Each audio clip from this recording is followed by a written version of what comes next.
Ser ator, para mim, tem mais a ver com imprecisão do que com caminhos retos. Criar é arriscar, né?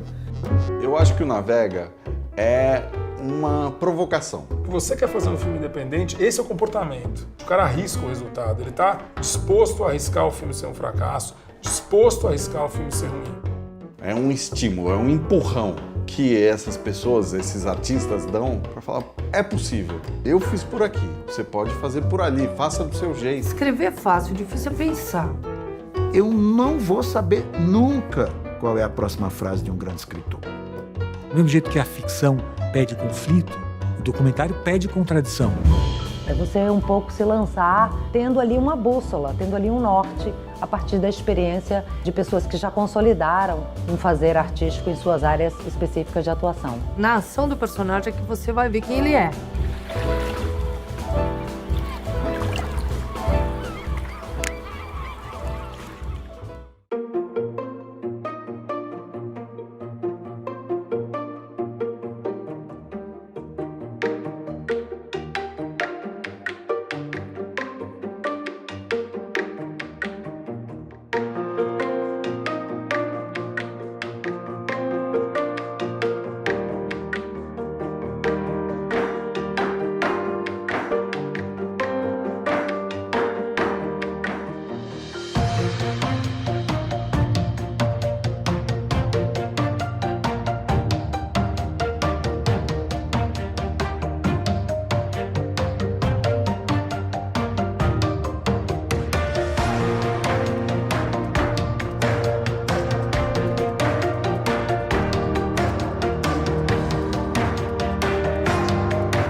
Boa noite a todas, todos estão me ouvindo?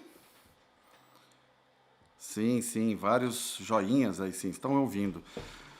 Então, gente, bem-vindos a esse nosso encontro do Navega, parceria com o Projeto Paradiso.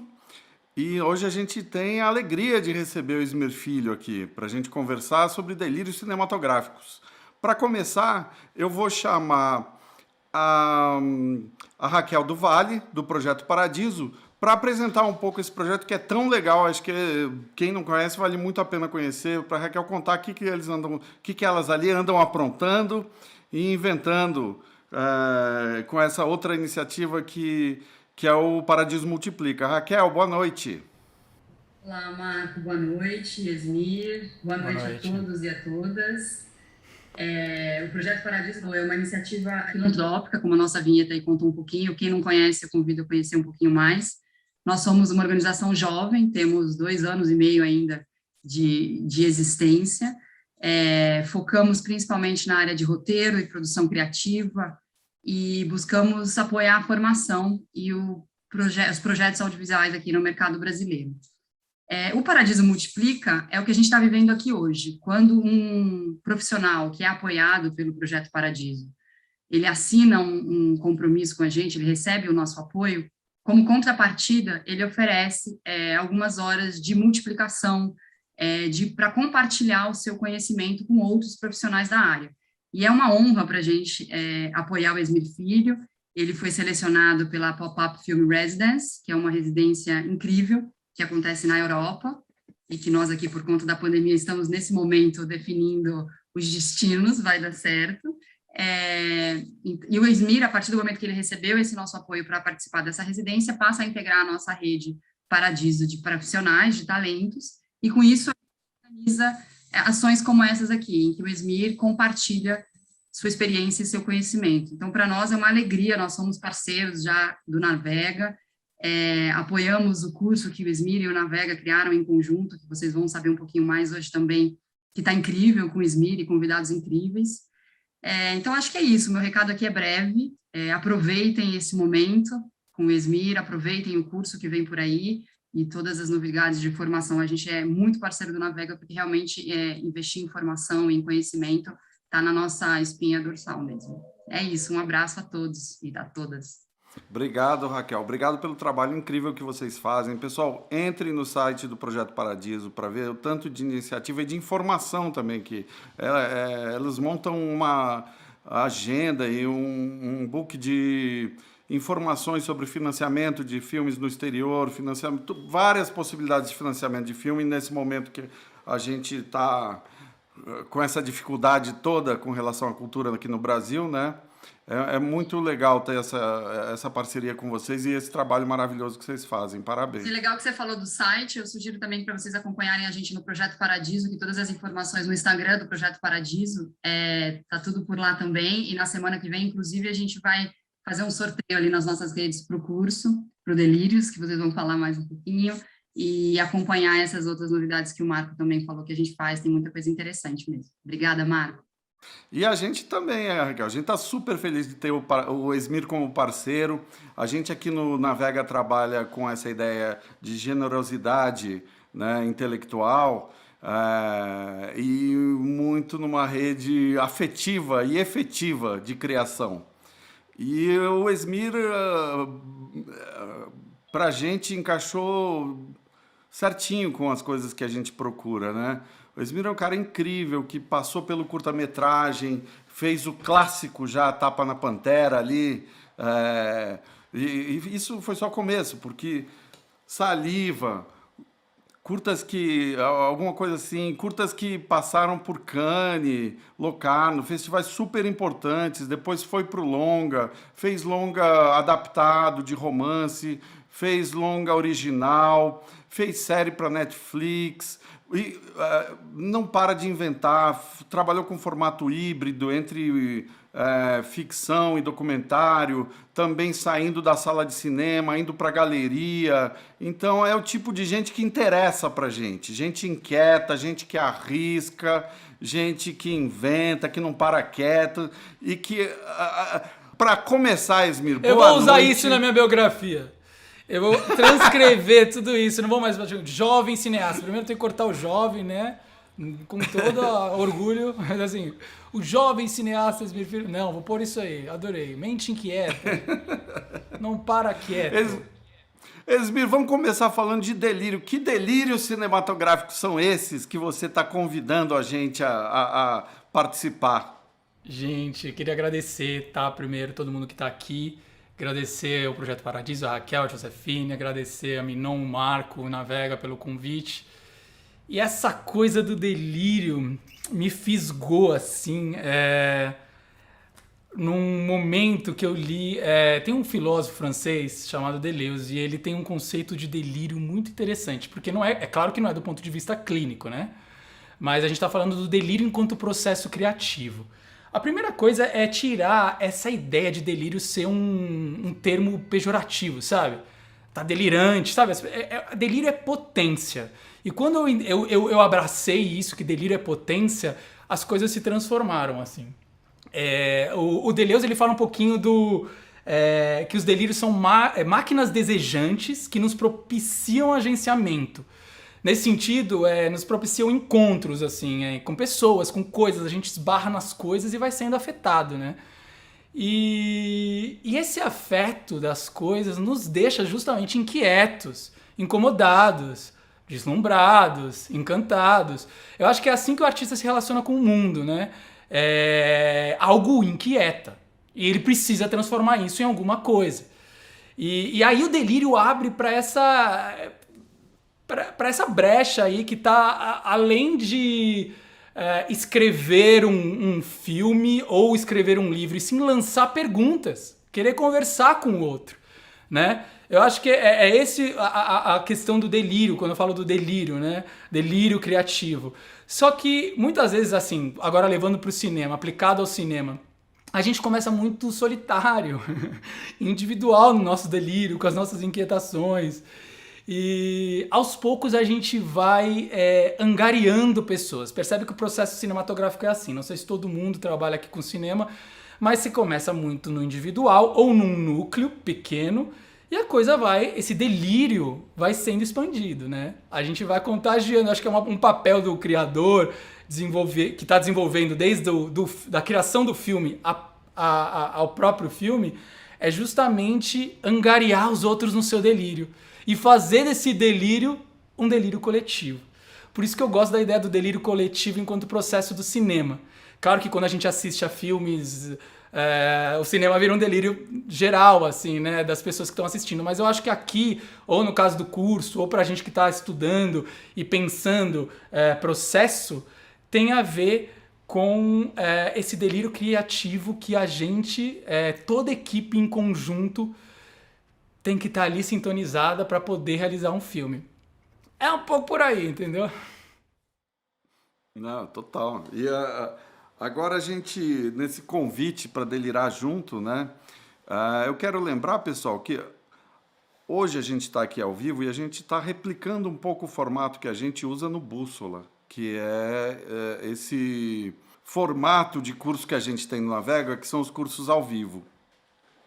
Então a gente vai abrir, eu vou conversar um pouco com o Esmir e depois vocês já podem começar a mandar pergunta, que a gente vai abrir microfone e câmera para vocês perguntarem direto para o Esmir, tá? E outra coisa que eu queria lembrar para vocês é que nós vamos sortear um curso do Bússola com o Esmir no final. Então aguardem aí que tem chances, né? Esmir, dentro dessa coisa da experimentação com os formatos, você passou do curta-metragem ao longa, série, tudo. Como que você lida com essa coisa do formato no cinema? Isso para você é tipo que nem tem pintor que é o tamanho da tela, numa tela pequena, uma tela grande, um painel. Como que você encara essas... Cara, eu acho assim, o curta pra mim foi um ritual iniciático, tá? Eu fiz faculdade de cinema, então eu me formei na FAP em São Paulo em 2004. Mas como a gente trabalha já com curtas, né, no início da universidade já estávamos ali, vamos dizer que há 20 anos eu estou fazendo filmes, ou enfim, processos cinematográficos. E uma coisa interessante foi que eu fiz a faculdade numa época de transição, a transição da película para o vídeo. Eu estava lá de 2000 a 2004, que era aquele lugar onde os festivais de cinema só aceitavam película, então película era curta, vídeo não podia entrar no festival, ou o vídeo não estava dentro do audiovisual. Aí o curso da ECA na USP, né, em São Paulo, estava transformando o nome de cinema para audiovisual e foi um escândalo. Então eu estava nesse lugar que ao mesmo tempo eu assistia, o primeiro semestre eu alugava VHS ainda para ver alguns filmes, alguns clássicos principalmente, e o DVD estava ali, imagina, e a coisa foi rolando, porque a gente trabalhava tanto com viola ali na faculdade, quanto tava aprendendo a mexer no Final Cut. E eu já tava com uma câmera que a gente falava de 1 CCD, 3 CCD, que era tipo essa linguagem pra gente trabalhar no vídeo. Então, o curta foi isso pra mim. Foi uma espécie de experimentação com a linguagem do cinema. E eu percebi que foi ali que eu pude experimentar o meu olhar mesmo, assim, como eu olhava pras coisas. Não que eu soubesse, tá? Mas eu, sei lá, foi mais espontâneo no sentido, eu quero falar sobre isso. Isso me inquieta. Então, vou fazer um curta e vou entender... nesse lugar, tanto da universidade, depois que eu comecei a fazer meus primeiros curtas, é nesse lugar que eu posso experimentar. Na verdade é isso. E entender algumas coisas. Então, sei lá, curtas como o Imparpar foi minha conclusão de curso... e foi o primeiro curta que foi para o Festival Internacional e eu comecei a entender como funcionam as coisas dos festivais, mas eu acho que alguma coisa assim foi um curta muito importante, não só porque foi o primeiro que eu fiz fora da universidade, mas foi um curta que eu acho que eu trabalhei um incômodo meu e eu descobri algo interessante sobre o não dito. Dizer pelo não dito, sabe? Isso realmente eu fui experimentando, tá? E descobrindo as coisas. Porque eu acho que nesse momento que eu chamo de ritual iniciático, você está muito dando a cara para bater ali e você ouve bastante como cada um recebe, assim. Eu aprendi muito com isso, com essa troca, né? Por isso que eu digo, quando você faz cinema, você quer conversar com alguém. Para mim é isso. Eu quero falar e não falar coisas. Eu quero perguntar. Então, foi muito gostosa essa troca inicial dos curtas, assim. Principalmente. E aí, enfim, não sei se você quer que eu vá indo pelo fluxo. Eu tô gostando. Você falou do curta, aí tem muita gente que tem essa... Você falou que o curta é um ritual iniciático. E o primeiro longa, o que é? Nossa, primeiro longa... Tem uma frase muito bonita, que é do Deleuze também, mas é uma frase muito bonita, ele fala assim, a primeira obra contém todas as outras. E aí eu acho isso muito interessante, porque olhando agora para as obras que vieram depois, como Os Famosos dos Dentes da Morte, que foi meu primeiro longa, como ele tá ali tudo ali, sabe? Toda a inquietação e toda a experimentação. E é bonito pensar que a coisa não é linear, né? Uma obra depois da outra, não existe tanto uma evolução, mas você consegue se enxergar naquele filme que você fez. Eu não sei quem faz filmes aqui tem isso também, do tipo, nossa, esse era eu ali, o que eu pensava ali, sabe? Então o primeiro longa, eu não sofri nenhuma pressão pro primeiro longa. Eu tava mais achando que ia ser meu último longa. Aquela coisa bem, né, do tipo, eu preciso falar sobre tudo agora. Eu preciso, é sobre adolescência, internet, eu preciso mergulhar nesse universo. Então existia, assim, uma vontade, assim, um desejo de fazer e talvez o segundo longa é mais difícil que o primeiro.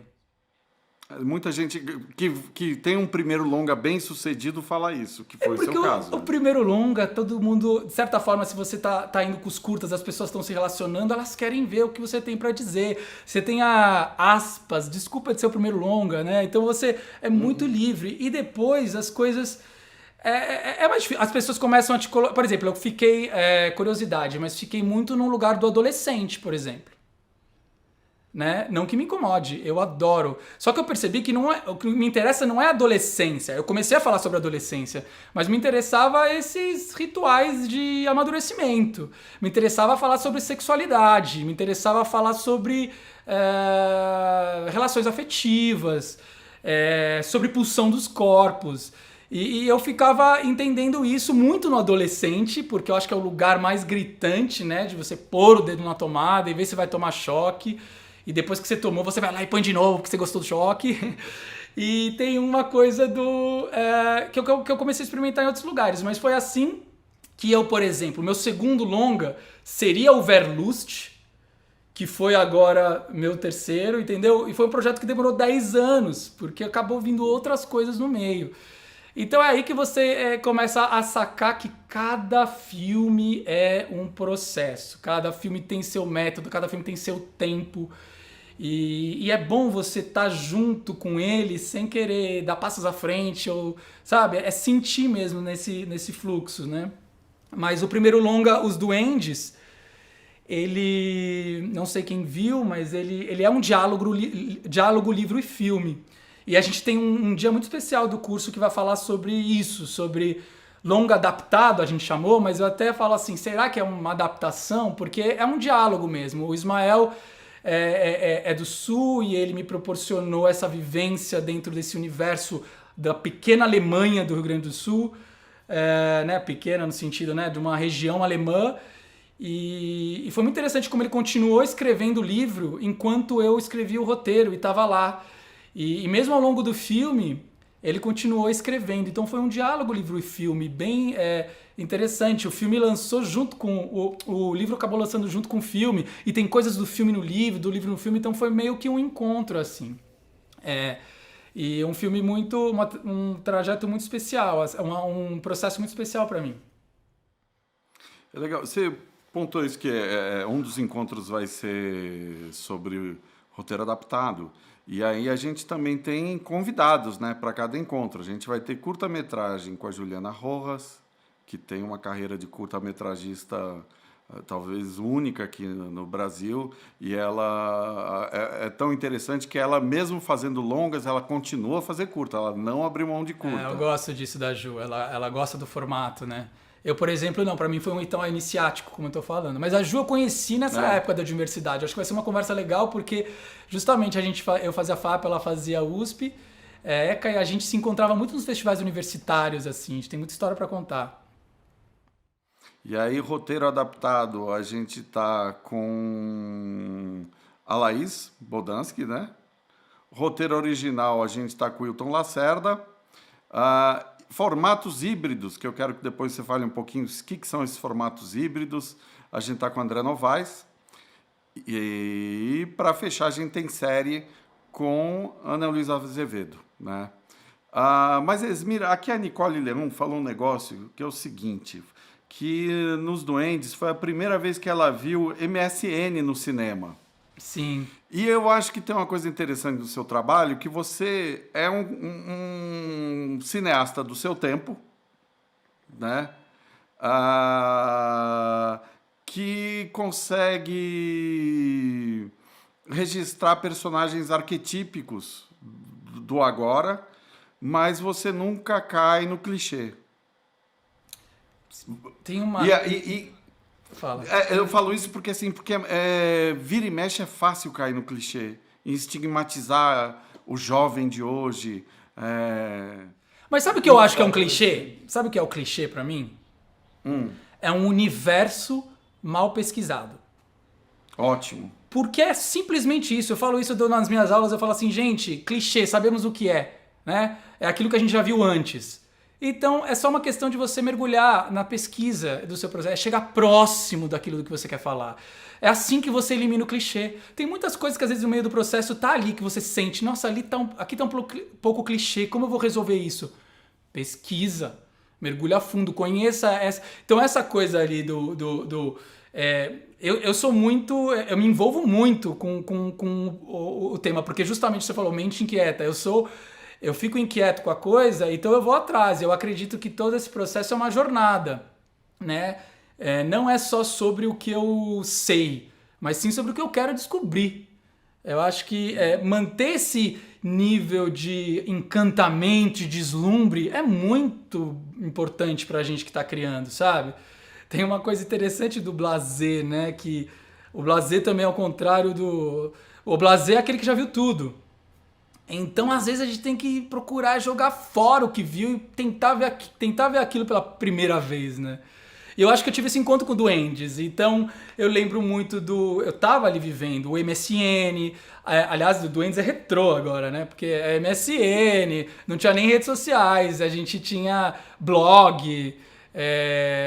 Então, tinha toda uma coisa interessante, assim, nos vídeos do Flickr. Mas era justamente um espaço que eu via ali da internet como janela do mundo para um menino que vive no interior. E era assim, a internet tinha chegado no interior, naquela vila, era essa época, sabe? Então era um lugar, um espaço de você ser quem você quisesse e se expressar. Claro que depois até gerou, eu lembro que depois dos Duendes, aí que as redes sociais começaram a ter fortes influências políticas e muito interessantes, plataformas de discussão. Mas eu acho que estava ali no começo sobre expressão mesmo, sabe? De desejo, de angústia, de sua poesia. Eu acho que cada um ali nos Duendes exerce sua poesia da sua forma, né? O menino através das palavras que ele escreve, a menina através dos vídeos, que são praticamente... pensamentos sobre a existência dela, uma menina que não existe mais naquele plano da Terra, mas ela é tão viva ali naquela telinha. Então era um pouco, sim, isso, a mistura do que eu estava vivendo com uma jornada de descoberta ali. E não só, assim, do meu encontro com o meu adolescente, porque eu lembro que eu tinha lido o livro do Ismael. O Ismael, a primeira vez, ele me deu, só pra vocês saberem, primeira metade do livro. Eu não li o livro inteiro. Ele falou, isso aqui é o que eu tô escrevendo. E eu falei, gente, continua, e eu vou te dizer mais, eu nunca nasci no interior, eu sou de São Paulo e eu sei o que é esse personagem, sou eu, de alguma forma. Então eu tinha uma sensação de ter um encontro comigo ali, adolescente, ao mesmo tempo que eu estava encontrando aquele universo do interior do Rio Grande do Sul, que eu não conhecia.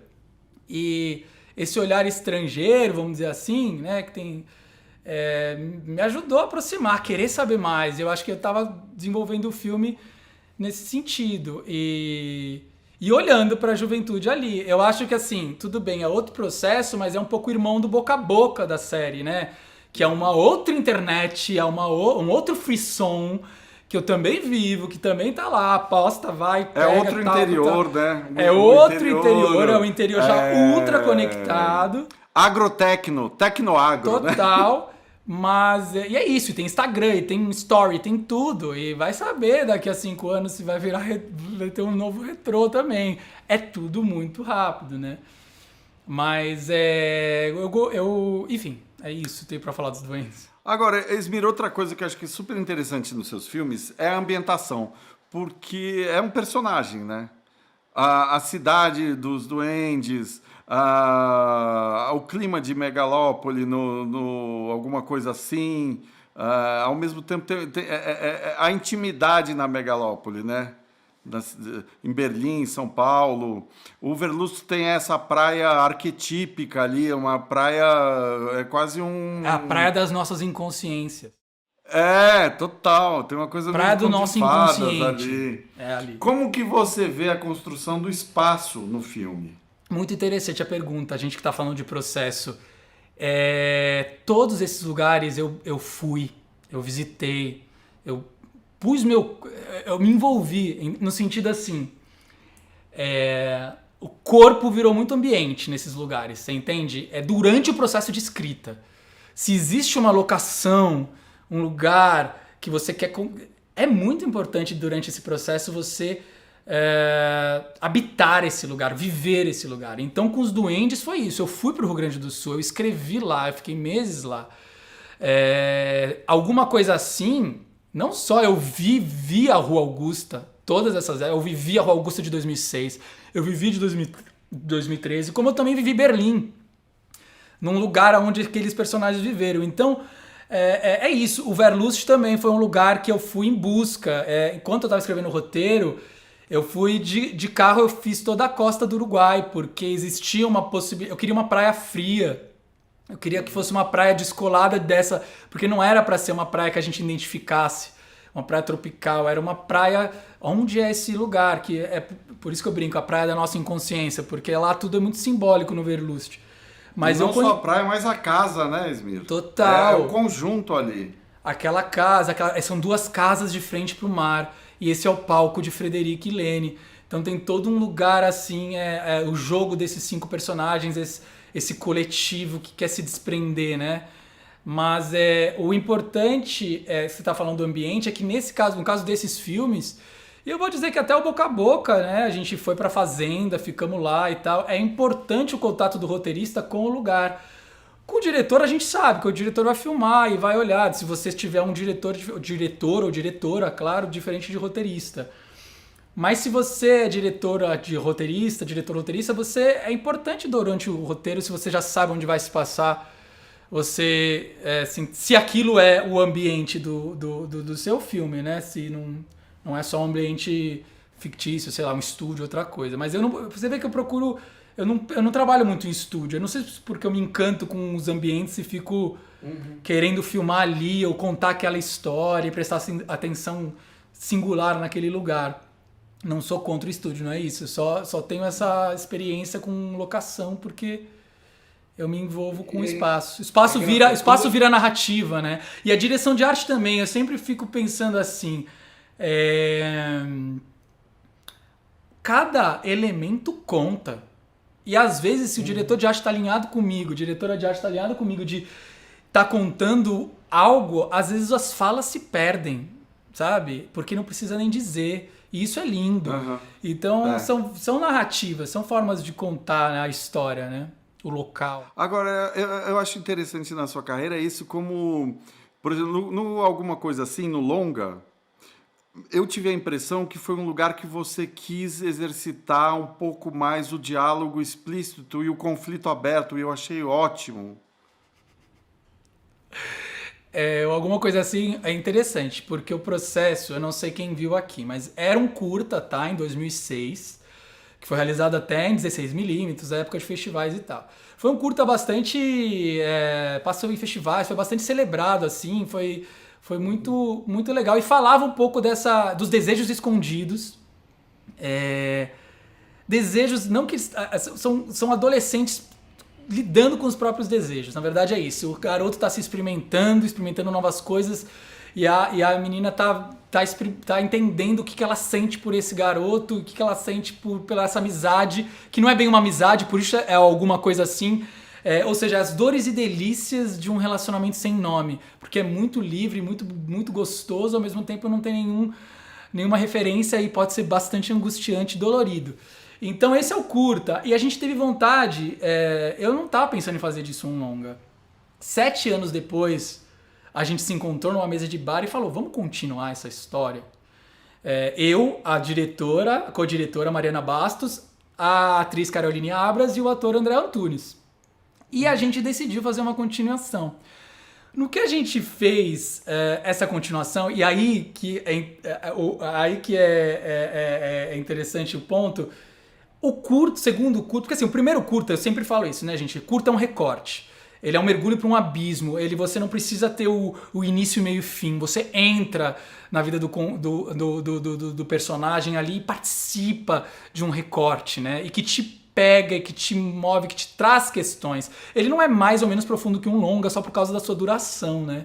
E o primeiro curta funcionou assim, né? Ele trazia um universo. O segundo, já não. Porque é aquela bobeira de você fazer um curta sequence. Você precisa do primeiro. E eu não achava que ele vivia ali. E eu falei, gente, a gente filmou tanta coisa, a gente já tava com um vídeo, então a gente teve a opção, né? E eu falei, cara, vamos guardar isso aqui. Isso aqui, a gente tá eu me descobri no meio de um processo de longa. Foi um pouco isso. Eu falei, gente, a gente tá num processo de longa. E aí que a gente estruturou essa terceira parte com uma espinha dorsal que se passava em Berlim para poder falar sobre esses 3 tempos. Captamos, demorou mais um tempo, mas falar sobre esses 3 épocas diferentes na vida dos jovens de uma forma que não existe cronologia. Existe uma linha evolutiva sensorial, de sentimentos, porque eu acho que na nossa vida é acesso, né, gente? Eu não sei se vocês têm essa sensação, eu esbarro nas coisas e vou lembrando, né? Quer dizer, eu pego isso aqui, esse livro, eu penso, nossa, isso aqui eu lembro quem me deu esse livro, eu lembro Manuel de Barros, eu lembro da aula que eu tive. A nossa mente funciona assim, a memória não tá na cabeça, a memória tá nas coisas, né? Então, eu queria que alguma coisa assim tivesse essa fluência. Do tipo, eu tô lá em 2016 em Berlim e eu vou pra 2006 e a história continua, sabe? Então foi um processo bem interessante de alguma coisa assim. E você falou dos diálogos, para tudo isso, para responder a sua pergunta, você falou dos diálogos e a gente trabalhou muito com intenções dos personagens. Eles estavam tão integrados, afinal é como se eles tivessem vivido esses 10 anos, os 2 atores, que, por exemplo, tem uma cena lá que é a do bar, que eles conversam, que eles se reencontram depois de 7 anos, que a gente gravou, que a gente não deu roteiro, a gente simplesmente criou tudo que ela viveu nesses 7 anos e criou tudo que ele viveu. Contamos o que ela viveu pra ela, contamos o que ele viveu pra ele, e eles não se falaram. E jogamos os 2 no bar, do tipo, agora vocês se encontraram, agora vocês vão conversar sobre isso. Então a conversa, você vê, é espontânea, eles estão à vontade, eles estão reais, estão vivendo aquilo.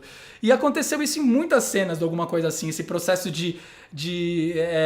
tinha coisas roteirizadas e tinha coisas que eram as intenções, e eles trabalhavam nesse lugar. E trouxe muita vida, né? E nesse sentido o diálogo surgia assim, né? Dessa vivência com eles. Muito legal. Eu vou começar a abrir, porque começaram a chegar perguntas. E o Alexandre Casagrande, vamos abrir para ele, Beth? Eu vou abrir para você aqui, Alexandre. Pode fazer sua pergunta aqui para o Esmir. Lembrando uma coisa antes, Alexandre, que o Esmir estava falando, ele é diretor roteirista. A gente está com um grupo de 5 aí. Juliana Rojas, o André Moraes, Novaes, o Ayrton Lacerda, Laís Bodansky e a Ana Luísa Azevedo são todos diretores roteiristas, né? Então, acho que o que a gente quer criar realmente é uma troca profunda sobre esse processo de delírio cinematográfico. E investigação, né? E investigação. Desculpa, só complementando. Eu acho que nesse processo de grupo de estudos, nós juntos, abrindo processos, estudos de caso, discutindo o processo, compartilhando, vendo percalços, coisas e tal, e investigando depois, na segunda metade, com o convidado em questão. E vamos estar juntos. Eu gosto dessa ideia do grupo de estudos, sabe? Porque a gente aprende muito compartilhando as nossas histórias e os nossos processos. E por isso que esse grupo de estudos do Navega é muito, muito legal. Bom, boa noite, então. Obrigado pela fala. Você me chamou de Alexandre Marcos. Me senti outra pessoa, já que a gente se conhece há uns 30 anos. Sim, agora, depois que eu falei, não, mas não é. Aí eu falei, agora sim, a gente trabalhou junto na MTV, lá nos anos 90. Exato. Muito bom te ver aqui. Também. Bom, acho que a minha pergunta é bem provocativa, porque a gente sempre, quando começa a escrever roteiro, a aprender a escrever roteiro, uma das primeiras lições é que a gente deve... que roteiro não é poesia, que a linguagem do roteiro tem que ser descritiva, visual, que quando você escreve o personagem sentindo alguma coisa, isso não diz nada para a equipe, não diz nada para o ator. Eu sempre resisti um pouco a essa ideia. Acho que porque eu escrevia poesia na adolescência, fiquei apegado um pouco à linguagem poética, e eu entendo o que isso pode provocar quando exagerado, colocado de forma exagerada no roteiro, enfim, mas eu ainda resisto. Quando eu vou escrever um roteiro, eu ainda acho que não a linguagem, não propriamente que a linguagem deva ser poética, mas que, em alguns momentos, alguns atributos da poesia talvez forneçam ao ator algumas camadas mais profundas. Agora você lembrou que a Laís está aqui, e eu lembro que, na cena final do filme Um Bicho de Sete Cabeças, o Alton Bastos ele lê a carta que o filho escreveu para ele, né? O personagem do filho escreveu para ele enquanto no manicômio, e é uma cena destruidora, assim, porque ele está sentado na sarjeta, ele lê a carta em silêncio e você sabe por onde está andando o pensamento dele. Então, minha pergunta é meio essa, assim, a gente ainda continua resistindo a essa ideia de que o roteiro não pode ser poético, mas eu resisto a tentar buscar algum caminho mais flexível em que a poesia possa servir para fornecer mais profundidade à própria história e ao ator. Alexandre, obrigado. Eu resisto com você. Eu acredito também na poesia do roteiro. Eu acredito que é uma forma diferente de escrever poesia, né?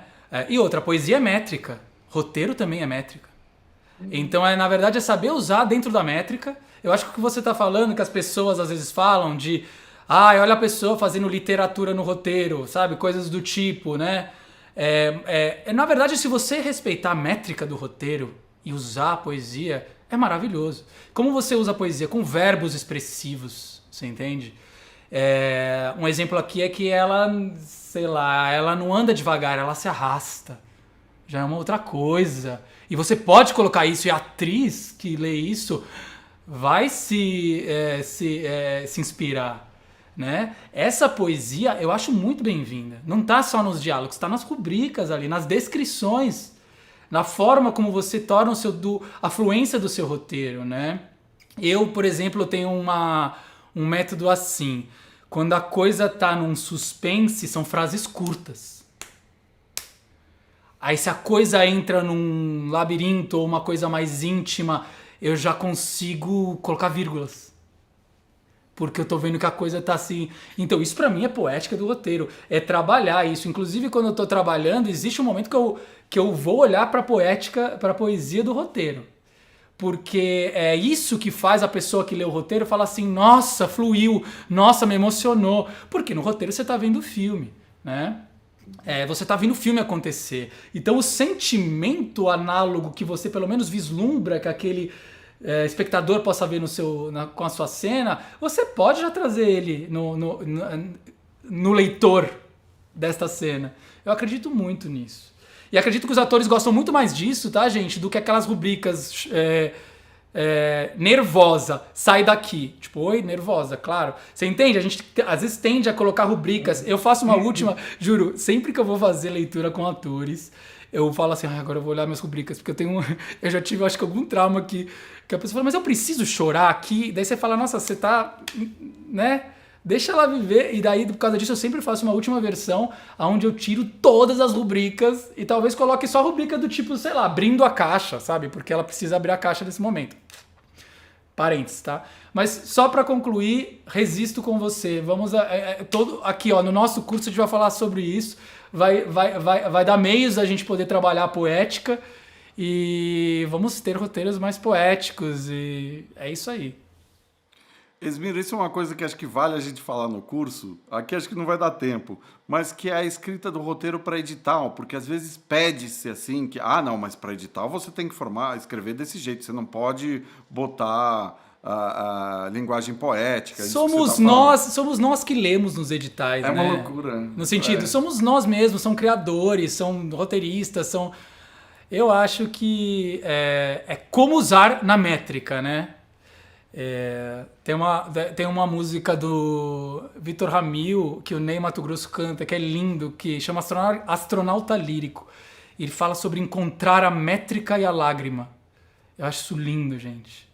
Eu acho que é isso que o roteiro tem que trazer, a métrica e a lágrima, entendeu? Não pode perder isso aí, essa conjuntura. A gente está fazendo agora um curso de publicação e autopublicação com o pessoal da Lote 42, da editora, né? E eles falaram que a gente está construindo um universo expandido na Vega, que nem a Marvel, porque eles publicaram... deixa eu esticar aqui. Eles publicaram esse livro da Ana, o livro de contos da Ana Mulaerte, né? Que tem curso na Vega de roteiro. Eles têm um outro livro que é A Orelha do Marcelino Freire. E eu estou falando tudo isso porque dentro do universo expandido do Navega, o Carlos Nader tem uma experiência com relação a essa escrita de texto, e ele fala isso no curso de documentário, que ele já se deu muito bem com texto poético no projeto do Ali Salomão, Pancinema Permanente, que ele escreveu como se fosse uma carta para o Ali, um projeto em primeira pessoa, e um outro projeto que ele escreveu também em primeira pessoa foi recusado justamente por ser em primeira pessoa. É isso. Então, a régua em que é medido o texto no edital é uma loteria também, sabe? Então, isso de o quão poético você... Rapaz, é risco. Se vai dar certo, não... E poético é diferente de, como falar, tipo, eu escrevo uma descrição enorme, né? Eu, por exemplo, eu sou poético seco, porque eu acho que o roteiro pede isso, no sentido, sabe, de coisar a métrica. Mas eu vi isso no curso do Nader, ele falando, e é realmente isso, você fala, eu achei o jeito de fazer, é assim, e isso que faz o diferencial, e daí no outro foi recusado justamente porque ele fez, é isso. Vamos abrir aqui para o Roberto Carlos, que mandou uma pergunta também. Roberto Carlos. Cadê? A gente... Tá boa essa live. Ó o Roberto Carlos aí. Já boa noite. Aí já. Tava falando de onde, Roberto? Estou em Vitória. Opa, beleza. E aí, pergunte aí pro Esmir, o que você quer saber? Então, eu estava vendo aqui que você falou a questão da mudança da película para o vídeo, né? E a gente tem muito aquela questão da base das pessoas, os processos e as ferramentas. A questão da pandemia, ela fez com que mexesse nessa questão das ferramentas, né? Além dessa questão da película para o vídeo, mas ela possibilitou que você expandisse os processos de maneira, como diria isso, e as pessoas. Você tem acesso às pessoas de uma maneira mais fácil. Você não precisa estar produzindo seu roteiro de maneira num grupinho restrito, às vezes com ideias parecidas, com vivências parecidas. Você pode estar buscando outras vivências, outras experiências, e também estar mexendo nesse processo de desenvolvimento que muitas vezes você evoluiu isso de maneira solitária, né?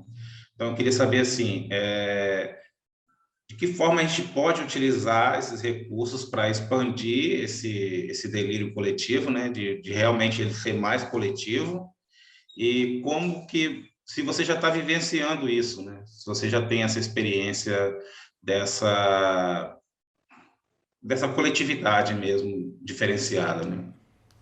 Olha, é muito interessante como a linguagem se forma com o que a gente vai descobrindo, né? Novas linguagens surgiram por conta da pandemia, né? Por conta desse isolamento físico e uma tal proximidade virtual, né? Eu vejo isso até sei que está falando de cinema, mas eu estou vendo coisas de dança maravilhosas, assim, que você vê quadros, as pessoas dialogando nos quadros de um jeito diferente, assim, um espetáculo de dança que só faz sentido nessa linguagem porque é assim, sabe? Ou peças online, que tem algumas que usam desse artifício, que de repente torna possível algo que até já era possível, mas a gente não parou para ver porque existiam outros meios. Então eu acho interessante quando novas linguagens são formadas. Eu, por exemplo, a gente viajava muito para fazer uma reunião, né? Pensando em reuniões de projeto. Isso já é desnecessário, né? A gente já sabe que a gente consegue se conectar para falar um com o outro, né? Salas de roteiro que eu sei que estão trabalhando nesse lugar. Eu gosto de pensar que deve ter gente aqui de todos os lugares do Brasil, entendeu? Participando, né? E se conectando. É um jeito da gente pensar coletivo. O que eu trabalhei durante esse período foi em roteiro. Então eu não tive experiência de filmagem. A minha produtora teve uma experiência de filmagem remota, que foi interessante também, segundo o produtor, eu não participei, mas essa coisa de que cada um tinha ou câmera só entrevistando, era um projeto documental, então eram entrevistas, mas cada um estava num lugar e estava vendo numa tela exatamente o local e a câmera aqui, né? Então era interessante como isso se tornou possível. Agora, eu acho que em termos de pensamento coletivo é importante. Eu ainda não filmei, entendeu? Eu estou esperando a coisa ficar mais segura, se a coisa se aquietar nesse sentido, a gente poder mais seguro estar... porque filmagem é isso, aglomera, justamente indica isso. A grande coisa que a gente não conseguiu continuar a trabalhar é por causa disso. A gente tem muita gente trabalhando numa equipe, dependendo do tamanho, né, do projeto. Acho que outros projetos menores foram feitos. Eu trabalhei mais escrevendo, mas no que eu pude trocar em sala de roteiro, em escrever em conjunto, foi muito bom. Então, isso que eu ia perguntar, sala de roteiro, como que foi essa experiência para vocês, Mir? No Boca a Boca, né? No Boca a Boca da Netflix. Foi uma delícia, cara. Eu descobri que eu gosto de sala de roteiro, porque talvez por causa disso, porque eu gosto de conversar, de me conectar, de estar junto, de falar. E aí, sabe? A gente teve um processo.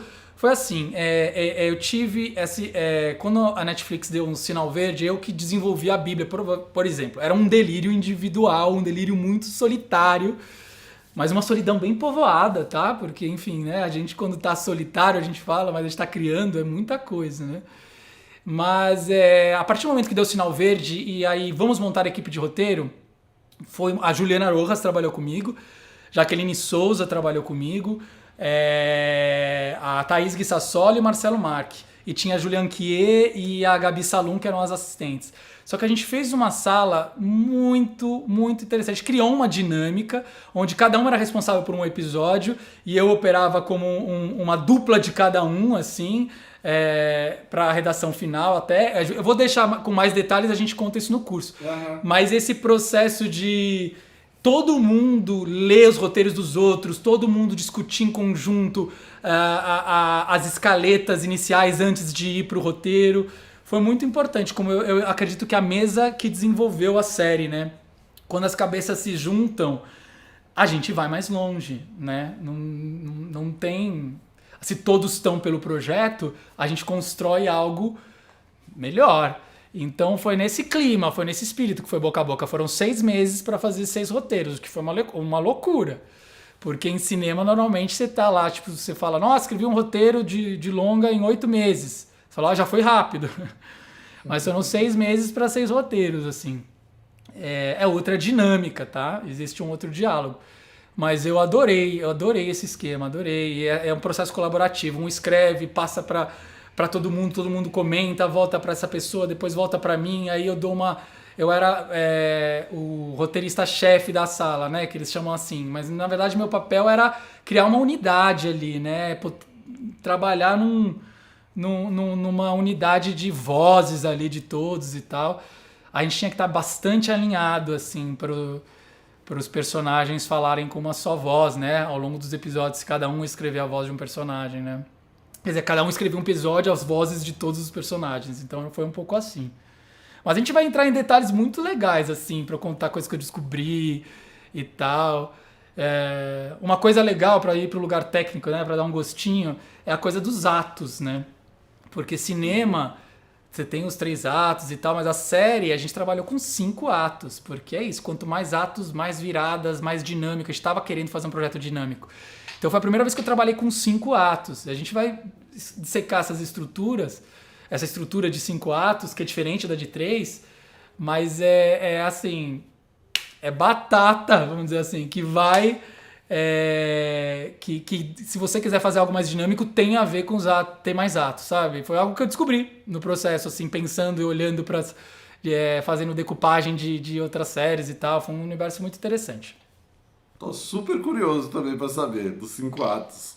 Agora outra coisa, Esmir, ouvindo você fala de poesia, você fala de literatura, você fala de dança, você fala de arte. E a gente tem aqui o formato híbrido, né? O que é o formato híbrido e como que é esse seu interesse por tantas linguagens? Se ele afeta, dialoga, é combustível para esse território híbrido, mutante? É interessante porque esse território é sempre assim, eu vou me lançar numa experiência, né? Eu sei que o projeto híbrido é aquele que tem as fronteiras borradas, né? E isso pode ser num lugar de documentário ficção, ou num lugar que eu vivi que foi muito forte, que eu vou falar sobre esse processo, que foi um documentário peça de teatro, exposição. Foi um documentário meio live cinema, assim. A gente ficou em cartaz no MIS, mas começou com um documentário. Esse tipo de processo é aquele que a gente tá à altura do processo, no sentido de estar surfando junto com ele. Aliás, a gente sempre tem que estar assim, né? Não pode tomar cuidado para não estar acima, querendo controlar tudo, nem abaixo, no sentido de não estar junto com o projeto. Mas eu fui descobrindo, normalmente esses projetos você vai descobrindo o formato híbrido ao longo do processo, né? O caso do Covid-Strasse 52 era um documentário. Foram 3 câmeras, eram 3 personagens que tinham 3 câmeras e cada um documentava o seu desejo ali dentro do nosso coletivo. Tem os porquês lá da vivência. Quando eu voltei com o documentário, eu voltei com coisas que a gente viveu que não foram documentadas. Eu comecei a escrever as cenas que não estavam documentadas. Eu falei, não, gente, a gente precisa disso para amarrar. E eu ia fazer uma espécie de ficção documentário. Aí a coisa foi indo, a gente vai contar todo esse processo, mas eu acabei no MIS, no Museu de Imagem e Som, chamando 3 atores para fazer ou repetir a vivência daquelas 3 pessoas no documentário. Com câmeras em cena, eu editando ao vivo, acabou nisso, todo o processo acabou, eu editando ao vivo as imagens do documentário com as imagens dos atores em cena, e virou um processo, assim. A gente trouxe o apartamento Covid-Strasse 52, porque era um endereço lá em Berlim, que é onde a gente viveu, né, esse documentário. E a gente trouxe ali para aquele espaço expositivo de um museu de imagem e som, né?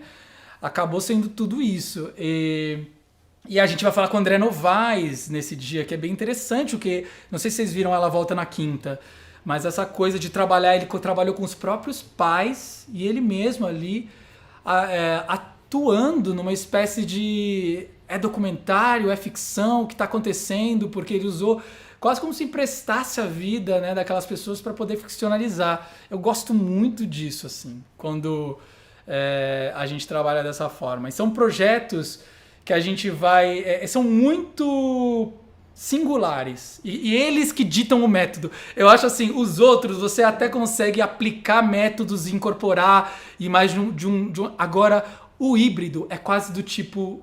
Deixa o processo fazer o método, né? E é bem...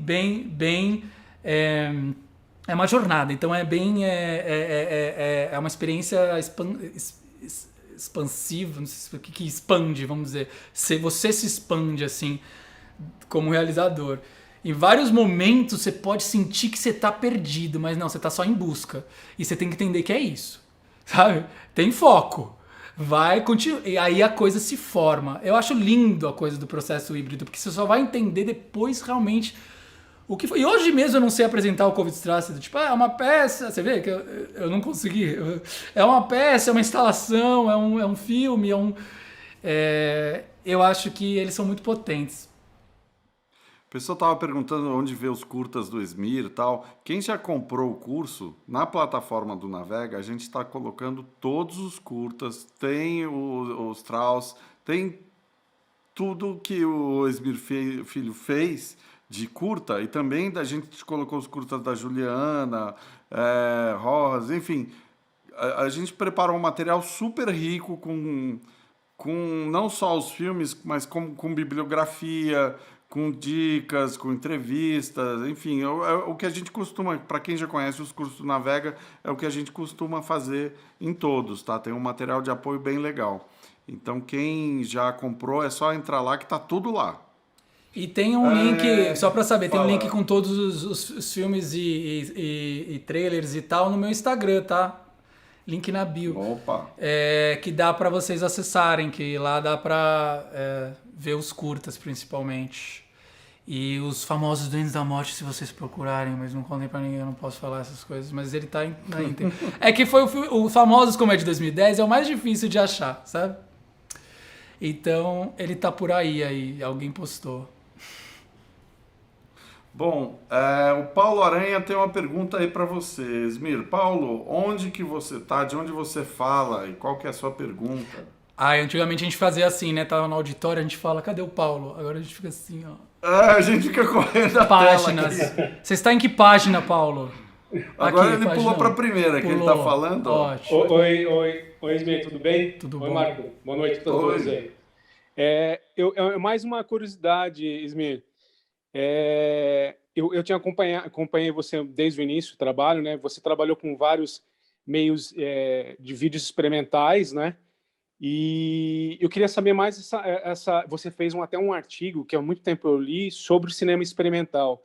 E você tem colocado alguns trabalhos de você desde o início até agora, nos seus últimos trabalhos, tem essas experimentações audiovisuais, né? Como é a sua relação com o cinema experimental, com essas vanguardas, né? É mais uma curiosidade mesmo, Esmir. Ótimo, legal. Eu acho que, primeiro, né, acho que tem muito a ver com o que eu falei no começo, é como os curtas-metragens me proporcionaram essa experiência, né? A experimentar no cinema. E uma coisa que me pegou forte foi o som. Essa coisa da imagem, do som, dizer muito mais, às vezes, que o próprio diálogo. E eu comecei a experimentar dentro do que... Nem sei se existe esse título, mas eu adoro, que eu sempre falo, que é o cinema sensorial. Você sente, você tem outras formas de apreensão, né, numa cena, você se afeta pela cena, você não precisa exatamente entender ou, sabe, mentalmente, é para tirar um pouquinho, né, desse lugar mental, desses processos mentais e sentir mais. Então eu vou nessa experiência. E o que eu gosto muito, e a imagem a gente cria, né, é o desenho de som, porque eu acho que o som tá no inconsciente. Tem uma coisa linda do som, que é o seguinte, quando você vai dormir, você fecha os seus olhos, você aquieta tudo, mas os seus ouvidos você não fecha. Os ouvidos você nunca fecha. Então, praticamente, a audição funda seu inconsciente. Vocês sabem o que é isso pra gente que é produtor de imagem e som? É saber que você vai mexer direto no inconsciente da pessoa. Porque metade da vida dela está dormindo e maravilhosamente, né, trabalhando imagens lúdicas e oníricas enquanto ouve. Então essa coisa do som eu me atento muito. Para mim a cama sonora é muito importante. Quanto o som leva o inconsciente, as imagens vão trazendo coisas e essas camadas que geram o afeto, né? Então no sentido experimental é por aí que eu gosto de ir, assim, quando eu consigo ter espaço para trabalhar isso. Isso acontece muito mais em cinema, claro, apesar de que na série eu dou as minhas ali, eu tento estender alguns tempos, mas no cinema eu trabalho muito com isso. A gente vê que o som é físico, gente. O som é físico, ele ocupa espaço, ele desenha junto com a imagem, né? Tem muitos primeiros cortes que eu lembro que eu apresentava e a pessoa fala, esse take não tá muito longo. Calma, não veio o som. E depois que vem o som a pessoa nem acha que o take tá longo. É físico, ele afeta. Então tem esse lugar aí que eu acho que é o que eu mais... Eu descobri no Saliva.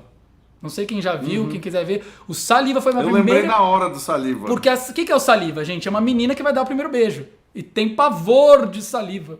Então a gente discute um pouco o contato físico, a troca de fluidos, a primeira experiência sexual, que muitas vezes é antes da adolescência que acontece, porque existe uma pressão social ali dos amiguinhos e amiguinhas para poder beijar. Só que é isso, é o primeiro beijo dela. Então eu fiquei experimentando todas as sensações que poderia trabalhar ali. E esse foi um experimento muito legal, o Saliva, porque eu via todo mundo sentindo que aquele beijo era molhado. E como ele sente isso no cinema? Como sentir que um beijo é molhado no cinema? Eu tentei de todas as formas ali. Mas no sentido, sabe? Eu explorei todas as formas. E isso me abriu pros duendes. Isso me abriu pros duendes do tipo, não, a gente dá para trabalhar o sensorial e conduzir um arco narrativo, né, de um personagem dentro de uma estrutura de roteiro. Então foi por aí que eu comecei. O Verlust, até que foi meu último filme, é muito som também. É muito som.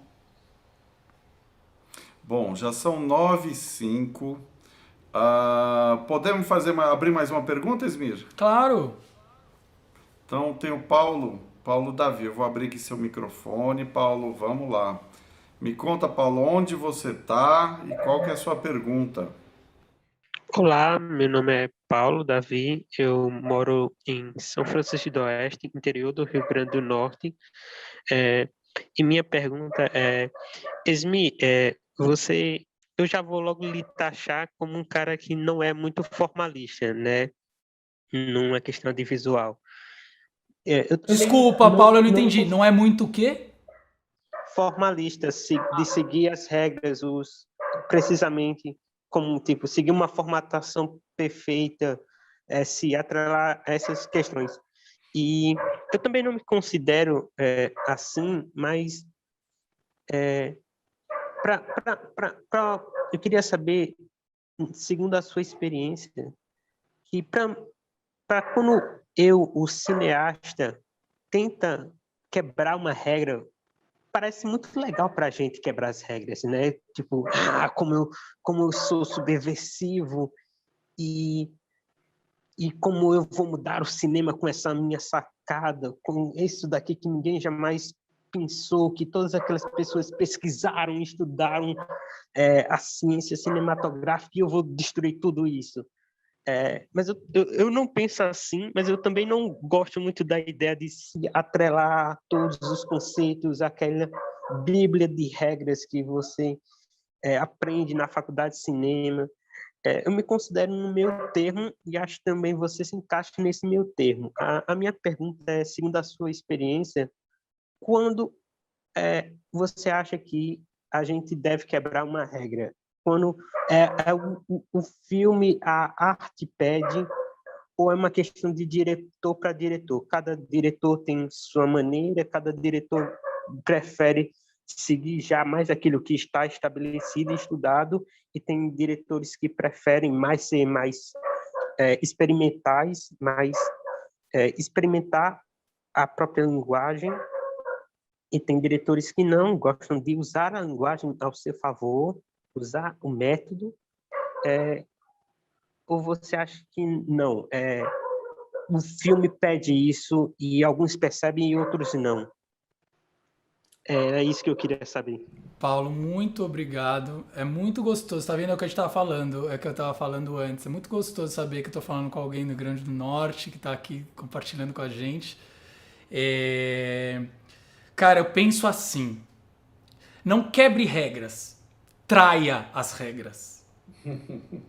Não seja inimigo das convenções. Subverta as convenções. O que eu quero dizer com isso? Você precisa sim conhecer as convenções. Precisa sim conhecer as regras. Precisa sim, para justamente jogar com elas, entendeu? Trair, subverter.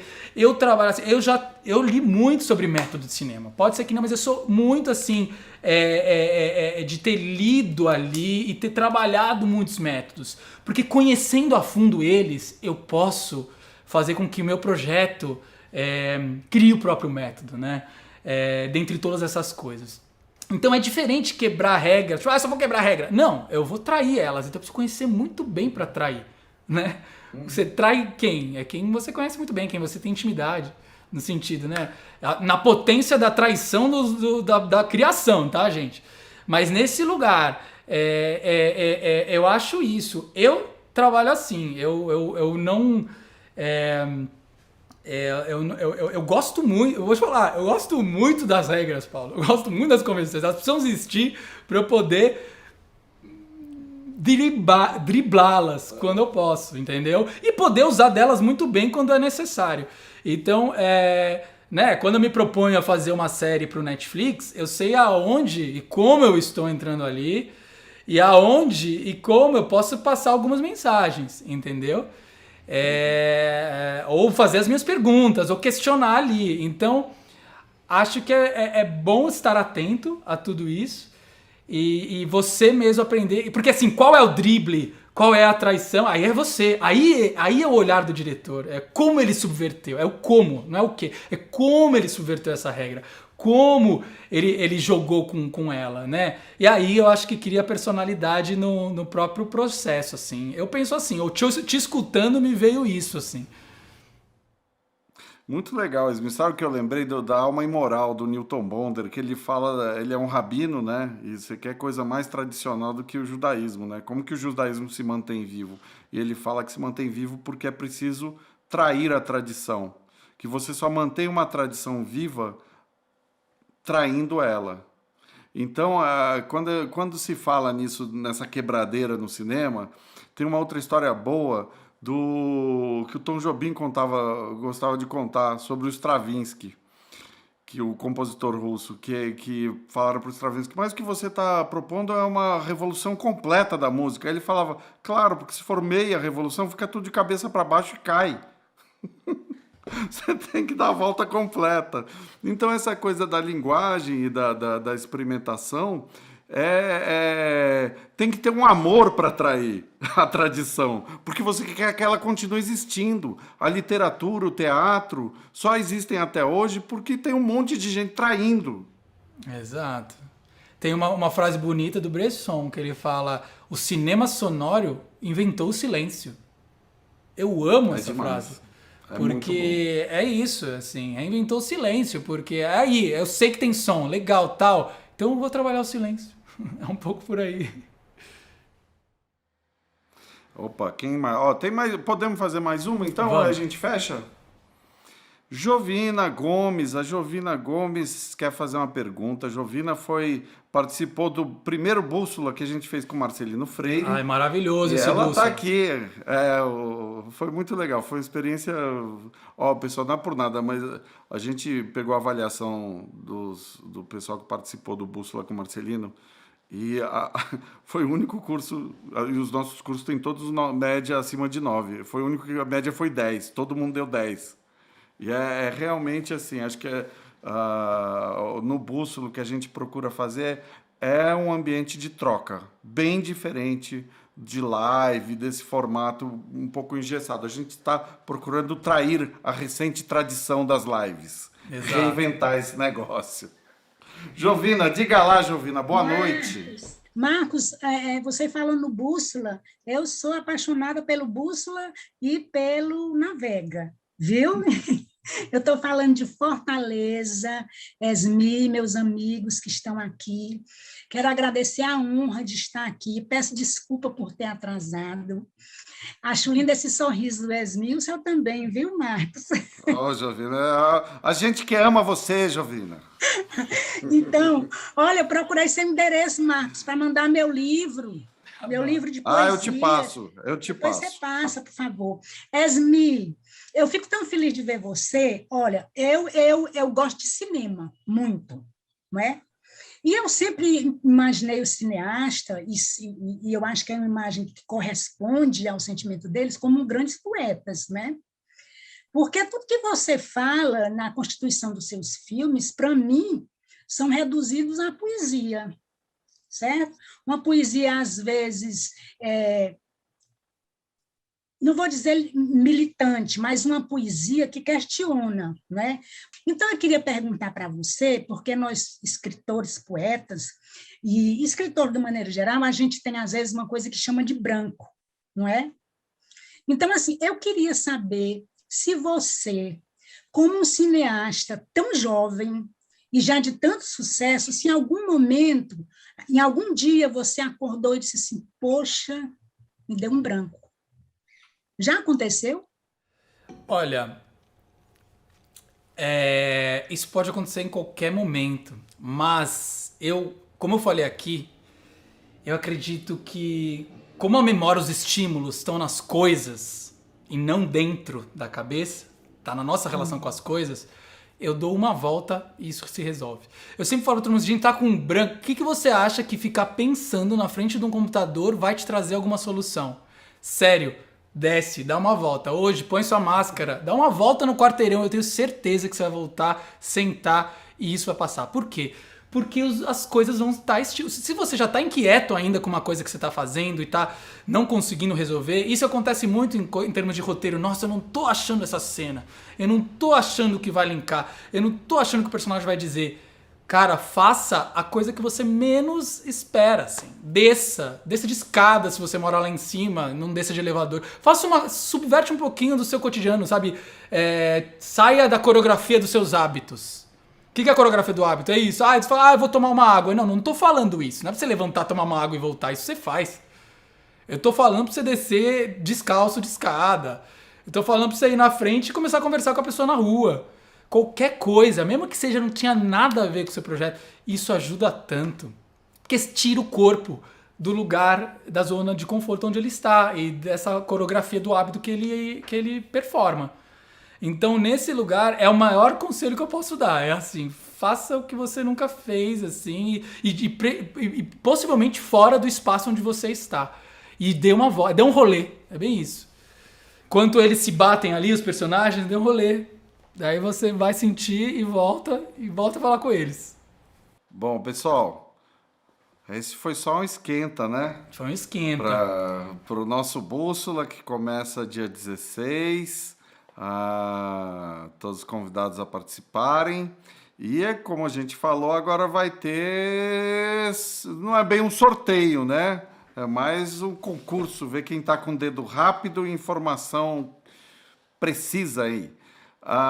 Quem responder primeiro, qual é o nome da atriz protagonista do alguma coisa assim, do curta e do longa, que o Esmir dirigiu?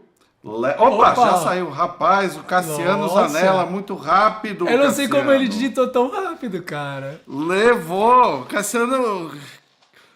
Muito bem, Cassiano levou. Nos veremos em breve, Cassiano. Parabéns. Cassiano, você tava já digitando Caroline Abras. Não sei, o Cassiano talvez ele esteja aí com a internet mais rápida do que o tempo real. Não sei qual que é o lance aí. Muito bom. O Cassiano tá aqui, vamos abrir pro Cassiano. Cassiano, de onde você fala? Oi, eu sou de Erechim, Rio Grande do Sul. Opa. Não, foi no surto, né? Eu tô vivendo a base do surto mesmo. Eu tenho uma pergunta, como digita tão rápido? Imagina o roteiro dessa pessoa, gente.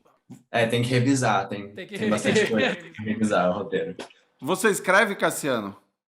Sim, escrevo, tô planejando meu próximo curta, acho que eu vou filmar em segundo semestre. E não sei, eu acho que vou ter que fazer exatamente isso que o Esmir falou. tentar ir para lugares que eu não vou normalmente, assim, porque tá difícil pensar no roteiro ainda. Não, a gente tá numa situação também muito difícil, muito apreensiva pra todo mundo. Eu acho que é por isso que o Bússola vem num lugar muito legal, cara, dessa troca. Agora que você foi contemplado com o curso, você vai ver, eu acho que vai te ajudar muito. A gente vai se ajudar, todo mundo vai conversar.